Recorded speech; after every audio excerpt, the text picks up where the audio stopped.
Hello అందరికీ, ఇవాళ video quick and ఈజీగా చేసుకునే chutney recipe. So 2 minutes Maggi లాగా 2 మినిట్స్ చట్నీ అనమాట. సో ఈ చట్నీలో ఆల్మోస్ట్ అన్ని రా ఐటమ్సే. దానికోసం ఫస్ట్ మిక్సీ జార్ తీసుకొని అందులో కొన్ని పప్పులు యాడ్ చేసి, దాంతోపాటు కొంచెం ఎండు కొబ్బరి యాడ్ చేశాను నేను. మీరు పచ్చి కొబ్బరిని కూడా యాడ్ చేసుకోవచ్చు. మరి మీ స్పైస్ లెవెల్కి తగినట్టు కొన్ని పచ్చిమిర్చి యాడ్ చేసి, దాంతోపాటు కొన్ని వెల్లుల్లి రబ్బలు యాడ్ చేసుకున్నాం. మరి టేస్ట్కు తగినంత ఉప్పును యాడ్ చేసి ఈ మిశ్రమాన్ని బాగా మిక్సీ జార్లో వేసి మిక్సీ పట్టుకోవాలన్నమాట. సో ఈ కన్సిస్టెన్సీలో ఉండాలి.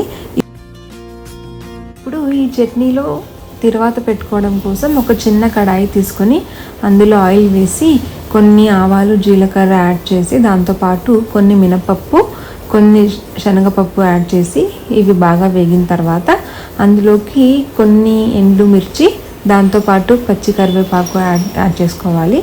సో ఈ తిరువాత బాగా అయిన తర్వాత ఈ చట్నీలో మిక్స్ చేసుకుంటే అంతే, క్విక్ అండ్ ఈజీగా టేస్టీ చట్నీ రెడీ అయిపోతుంది. సో ఈ చట్నీ ఉతప్పాల్లో కానీ దోశల్లో కానీ ఇడ్లీలో కానీ చాలా బాగుంటుంది. నా ప్రిఫరెన్స్ ఉతప్పాల్లో సూపర్గా ఉంటుంది. అంటే మరికొన్ని సింపుల్ రెసిపీస్ కోసం ఫాలో హారిక కథలు.